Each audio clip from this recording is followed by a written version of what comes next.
Malusa's info, the synth production base is underwater. Let's go and try to find the entrance.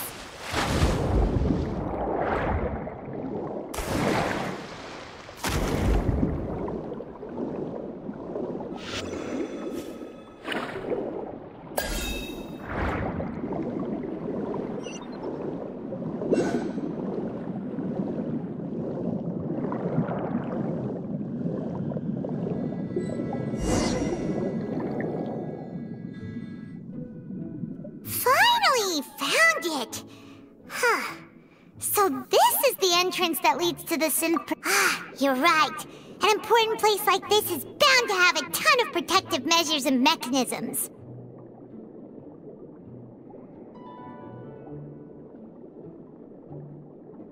Navia's probably arguing up a storm right now to stall for us.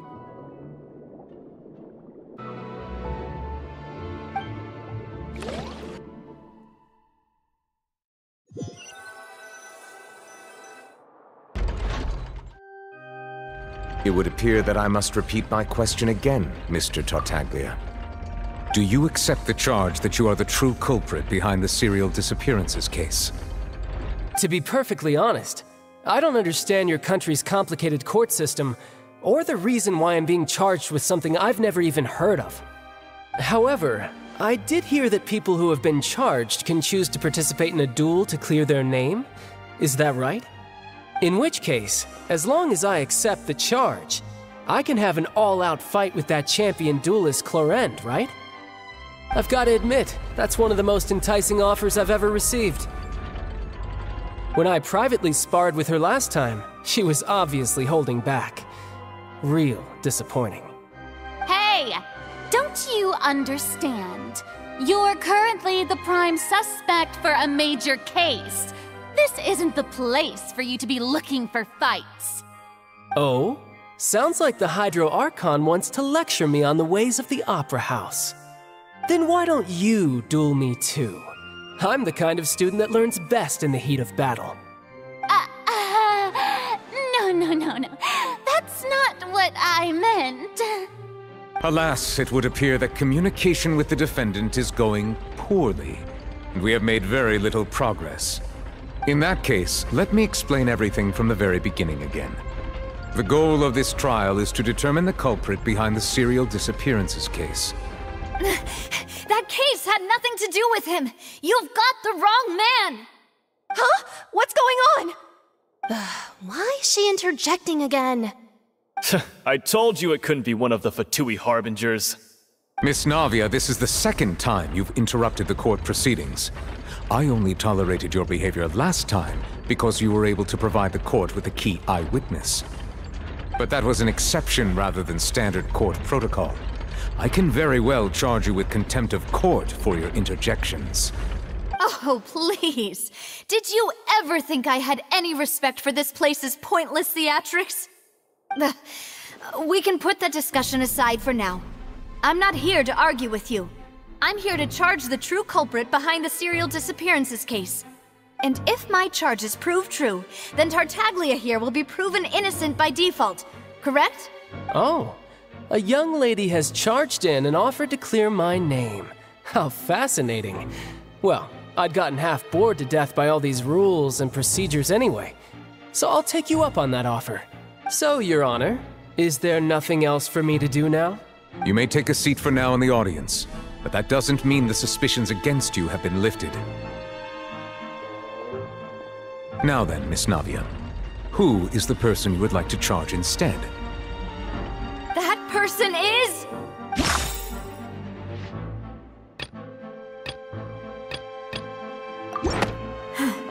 Something's not right.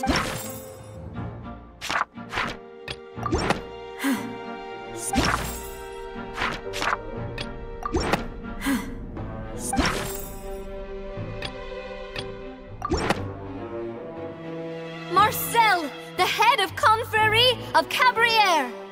Huh? What confrérie? Never heard of them in my life. I've heard of them, but weren't they Spina di Rosula's sister organization?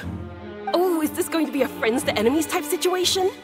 Please let me remind you, Miss Navia, that charging someone is an incredibly serious matter.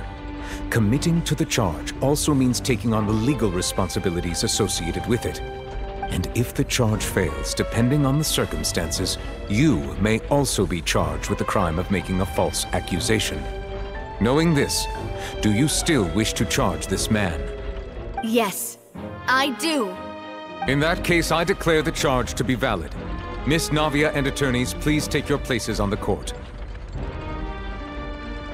Members of the guards, please contact Mr. Marcel right away so that he may stand trial.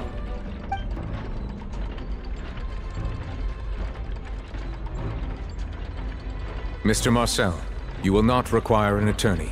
Is that correct? Apologies. It all just happened so quickly. I still haven't figured out what's going on. I think an attorney won't be necessary. This is probably just a misunderstanding between me and Navia. Very well. In that case, since both sides have now arrived, Miss Navia, please present your charges. I would like to take everyone back to 3 years ago, to the case of Callus the Unfaithful. Only through elucidating what really happened in that case can we connect all the dots for the serial disappearances case. Navia, do you really think that I was the one who killed your father?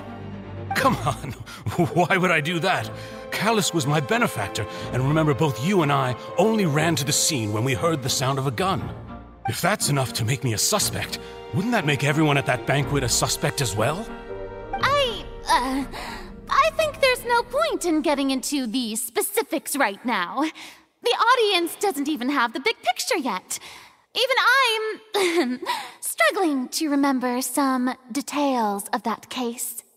Exactly correct, Your Honor. I must refresh everyone's memory about that case before I can explain my charge and reasoning. I see.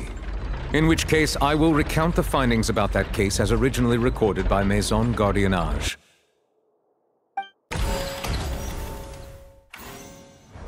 On the day of the murder, Spina di Rosula hosted a large banquet in a countryside estate owned by the Confrérie of Cabrières. During the banquet, all attending guests heard 2 gunshots from the courtyard.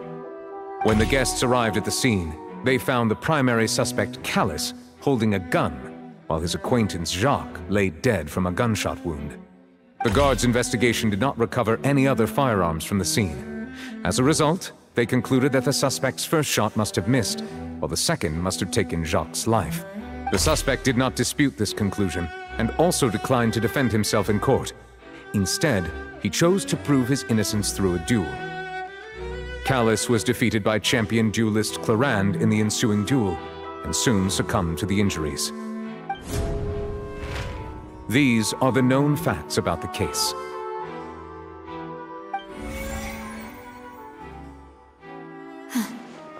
The one with the motive to kill was Jacques, not my father. And even so, Jacques still had no reason to pull the trigger. In truth, the third person shot Jacques first, and was shot in turn by my father when my father seized the gun from him. After that, the true culprit turned the third person into water, erasing all traces of him from the scene. Thank you for the summary, Your Honor. Of course, the guard's conclusion appeared quite sensible to us at the time. However, we should revisit the case now that we've gained new information about the abilities of water from the primordial sea.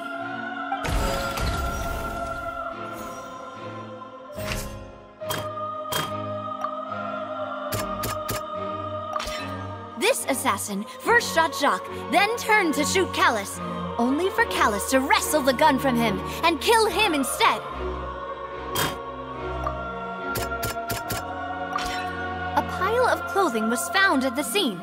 The guards once believed they were used by Jacques as a costume to disguise himself, but now it is clear that the clothes were proof that there was a third person at the scene, and that they were turned into water after committing the murder. Since it was raining that day, the culprit was confident that they could use the rain to wash away all traces of their dissolved accomplice.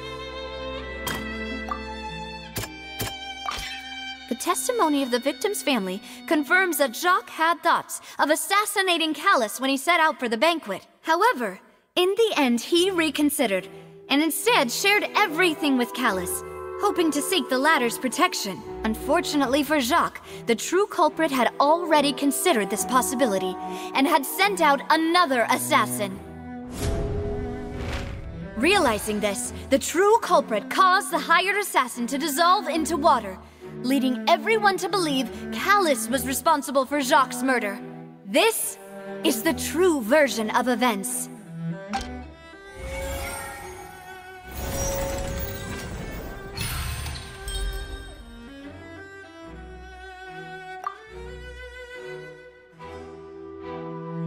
So that's what happened. Wait, you're telling me something as dangerous as water from the primordial sea has been used for all these years? What a great theory. It also explains Calus's and Jacques' respective motives. I guess they didn't shoot each other after all. Mr. Marcel, you are the one being charged with the crime. You should provide a rebuttal if you wish to prove your innocence. Ah, but I think I agree with everything Navia just said. In fact, there was nothing in her speech that directly implicated me. Then, may I ask some questions? In my opinion, we primarily need to determine two things. One, do you have the evidence to back up your claims? I'm afraid not. At least not at this very moment. Boo! If you don't have any evidence, you should just go home! I may not have the evidence with me, but I know where I could go to collect it. If we look up the deserted clothes against a record of people who went missing around the same time, we should be able to find a match. Considering the serial disappearances case, the guards probably kept careful records of all missing persons from around that time, regardless of age or gender. That makes sense to me. Monsieur Niuvelette, I would consider this to be a reasonable investigative direction. Why do I feel like Furina's acting a little differently today? Maybe she's scared of embarrassing herself again? Alternatively, she's become more diligent after charging an innocent citizen in the last trial. My second question has to do with the ensuing duel. If the truth is indeed as you described, then why didn't Mr. Calus explain himself in court? If he had testified that a person had been dissolved, he could have at least mounted a defense. I've thought about this too, and the answer is actually pretty simple. He felt there were things that were more important to him. The dissolving power of water from the primordial sea is an important secret for the true culprit of the serial disappearances case. My father could have exposed it for all to see, but he chose to take it to the grave. At that time, Spina di Rosula was in dire straits, and his reputation had already been shattered. He had no guarantee that going forward with the truth would allow the culprit to be brought to justice. What was certain, however, was that it would paint a gigantic target on my back. Boss once told me that Demoiselle had already been selected as the next target of the serial disappearances case. What? If the secret had gotten out, the culprit would have fought an all-out war with Espina right there and then. I wouldn't have been the only one in danger. All of us would have stood to lose our lives. Of course, the guards might eventually figure out the truth of the matter and determine that we were in the right. But what good would that do? How can a hollow verdict protect anyone? Had this opera house ever given my father any kind of confidence in its brand of justice, Spina di Rosula would have had no reason to exist. But by staying silent, we retain the ability to deter our opponents and continue the stalemate. I was able to become Spina di Rosula's president, which made me harder to target, as well as giving me more time to grow and learn. And once I have figured out the truth and stepped up to the challenge, I will do what this opera house cannot, and restore my father's truth and honor back to him. So, you mean to say, your father intended to die in the duelist's ring? That's right. Do you have any proof? Of course. All you need is to ask his opponent, Clorinde. I don't need your apology, your guilt, or your support from the shadows. You don't have to do anything for my sake. But since he entrusted his will to you, Clorinde, You should tell us the truth about his sacrifice. So, during the duel, did you believe that Callus was intending to die? Yes, I did. As a champion duelist, I've fought many battles and taken a countless number of dishonored lives. In my line of work, I've seen all kinds of people give their all for the faintest hope to continue living. Some were determined, others passionate, and some even manic and twisted. Just one look and I can tell if a duelist is hoping to live or if they're looking to die. I hereby swear on my name and honor as a champion duelist that Mr. Callus never intended to leave the ring alive. Since that's your testimony, I have no more questions. It appears there really are good grounds to reopen this case. I concur. However, Miss Navia, you still have not explained the link between your father's case and the serial disappearances case. Right? What she said was fascinating, but kind of beside the point. Wait, weren't they just talking about the serial disappearances case? Of course, Your Honor. The two cases are connected via a matter of timing. In my father's case, the culprit intended to kill both Jacques and Callus. As a result, they planned to act after hearing 2 gunshots. And at the end of Lyney's trial, the culprit also only dissolved the victim in front of everyone because they realized they were at risk of being identified. The culprit could only time their actions so precisely if they were already at the scene. Coincidentally, Marcel attended both the banquet and the trial. So that's why you suspected me. Even after hearing your reasoning, I still can't help but find it a little preposterous. I'm used to it, though. You've always been an impulsive and sentimental child, Navia. It's one of your most endearing traits. No need to appeal to pathos. I won't try to refute your points one by one, but even if everything you just said was true, can you prove that I was the only person present at both events? On top of that, does a person have to be physically present to control the timing? Can't someone remotely monitor the place? Don't know what she can say to that. I know that even with that, you might still think you can reduce the list of suspects with some further investigations, until I'm the only one left on the list. Alas, who won't feel at least a little hurt by an accusation of murder from a girl you see as your own daughter? But if I were to dismiss this completely, you'd also think I'm not being considerate of your feelings. Ah well, let Uncle Mars... Do you know what the biggest flaw in your reasoning is? I suppose you're gonna tell me anyways. It's timing again. I'm a businessman by trade. From that standpoint, there's no reason for me to kidnap young women. It's a high-risk action with nothing to gain. In addition, I left my home in Snezhnaya when I was young to come to Poisson and work in some trade. My business only thrived when I received Callus's patronage. But the disappearances began before I ever stepped foot in Fontaine. I do apologize, demoiselle. This was my mistake. No, it's not your fault. I'm sure he had come prepared. Is there anything else you'd like to say? Would you like to check the date of my first business license against the first known case of the serial disappearances? You can also take a look at my border entry records, or ask my friends and family when I left Snezhnaya for the first time.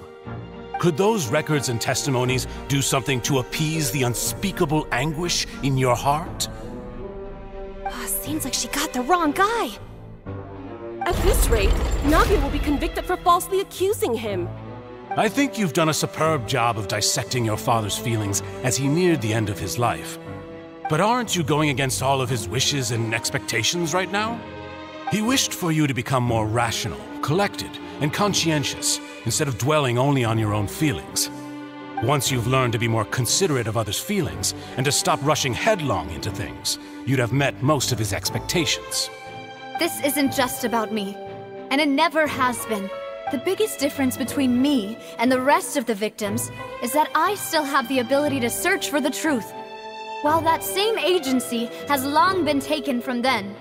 The people whose families were destroyed by synth abuse, the people who lost their loved ones to the serial disappearances, and the people who suffered tragic ends due to their sense of justice. Many people's images are flashing before my eyes. I'm sure. And whose image do you see, Marcel? Is it a man named Vacher? Oh, so you do know that name. I'm merely surprised you'd suddenly say the name of someone I've never even heard of. I was waiting for you to say that.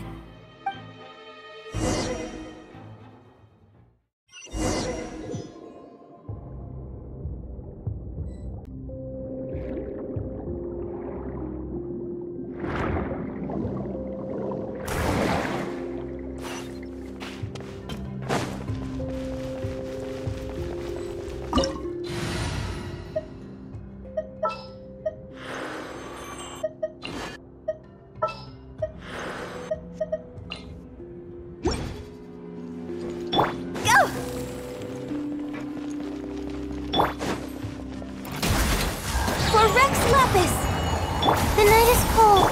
No, my sword!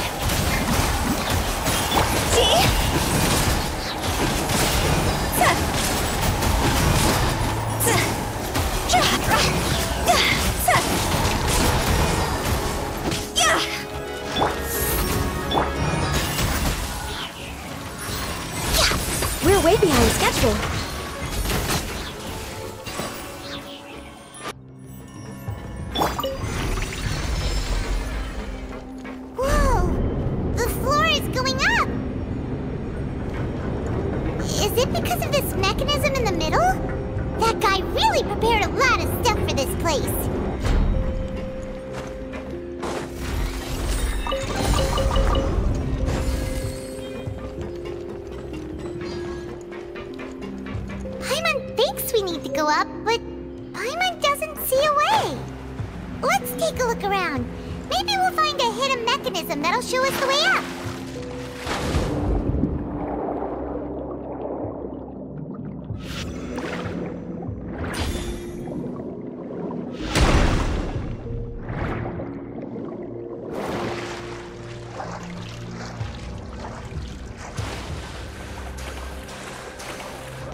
Away from where we need to go.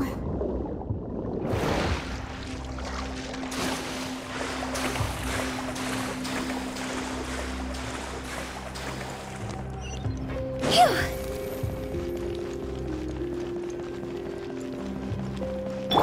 Not now. Born of ice and frost. Witness the power. Cold. Mine to command.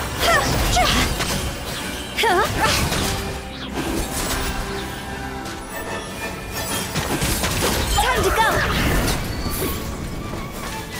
This is long overdue. Accessed enough. Rain outlines your fate.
touching!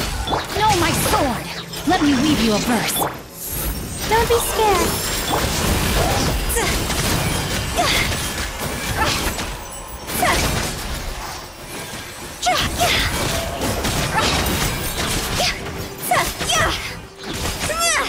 Access denied. For Rex Lapis. The night is cold.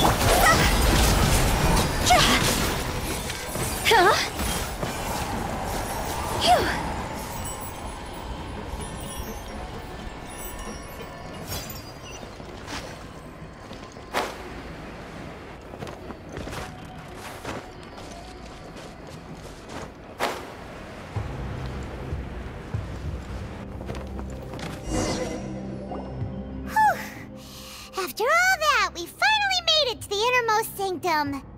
Though, as expected, the mastermind isn't here. That's right. Then let's hurry up and find some evidence so we can get back to the Opera House and help Navia.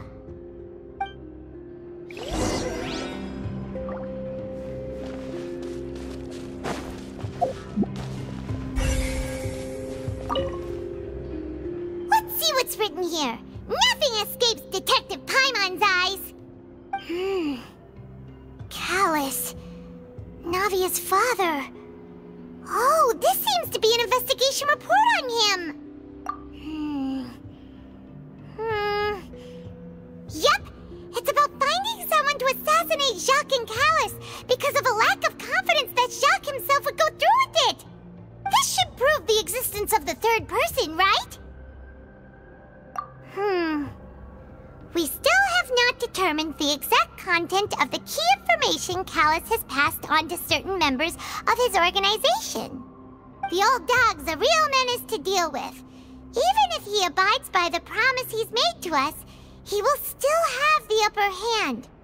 He can act whenever he wants to make our lives miserable. The only option left is to remove him from the picture entirely. I concur. Let's send someone to kill him. He won't declare war as long as we don't touch Navia. Oh, seems like we've got a bunch of correspondence between the higher-ups. They're all just so evil.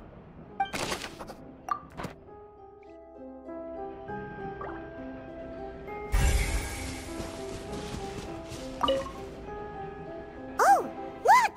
There's an important-looking basin over here, and it's full of water.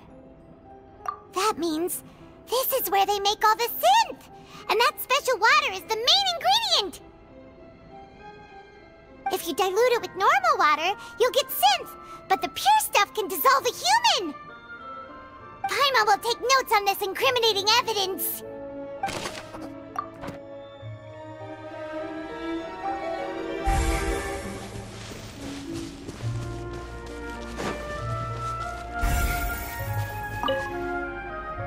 What's all this?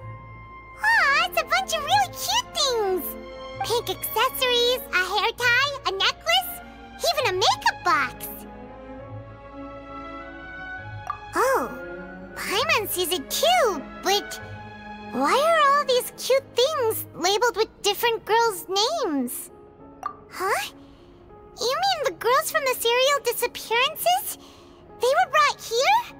And then they were turned into water. And all the boxes of things. These names. That means...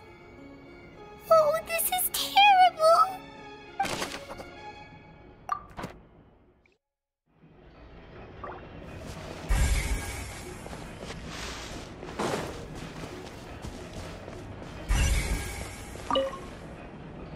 What's this over here?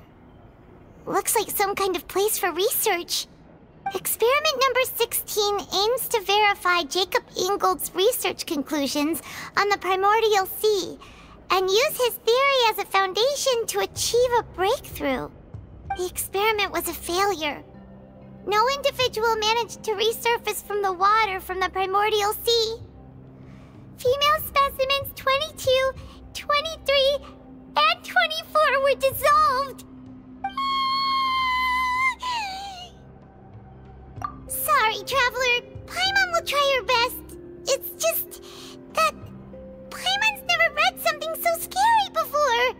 How can someone write something that terrible in such a matter-of-fact tone? You read the rest. Paimon's too scared to keep going. So that's why he did all of these experiments. But did he really think he'd be able to find a way just by dissolving people over and over? That's just insane! Huh? Isn't that the name you heard by the fountain? Paimon thought he was an eyewitness in the serial disappearances case. You mean Vache is the one who did all of these... experiments? So that's it! Vache was no victim, but personally took his lover and... No, that's not it either! If that's the case, why would he want people to resurface from the water? In any case, Paimon will write it all down.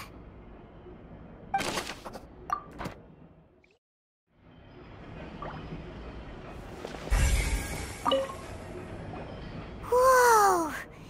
There's so much synth here! And so many bottles of ingredients that probably just contain the waters of the primordial sea. Mixing in progress, ready to drink, stock sample? Huh. They've also got all the synth pretty clearly labeled.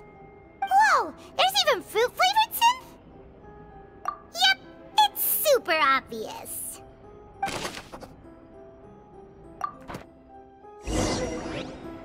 We've looked at almost everything here, and it seems like our theories were spot on, but... Yeah, we haven't found anything that reveals his true identity. No wonder even Niuvelette wasn't able to find anything. Whoever it is probably destroyed everything to do with that name a long time ago. That way, even if we bring all this back to the opera, we won't be able to identify the true culprit.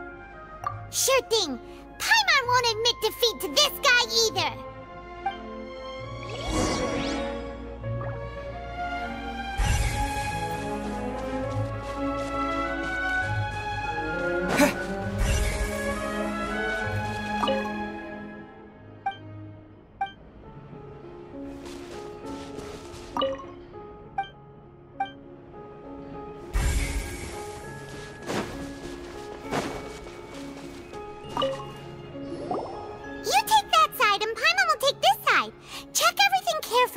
We'll find something for sure!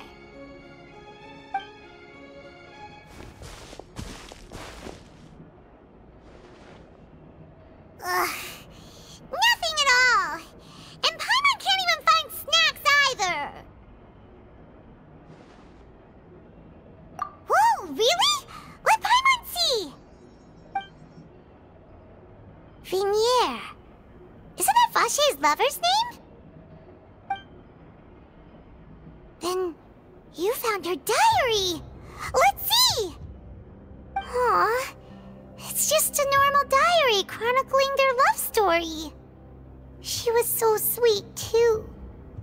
Oh, Paimon feels even worse for her now.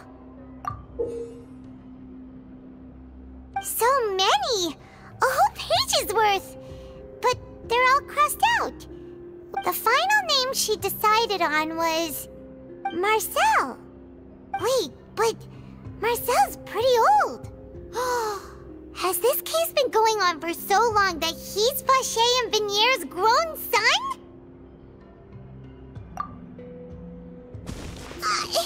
Hey! Paimon still hasn't figured it out yet.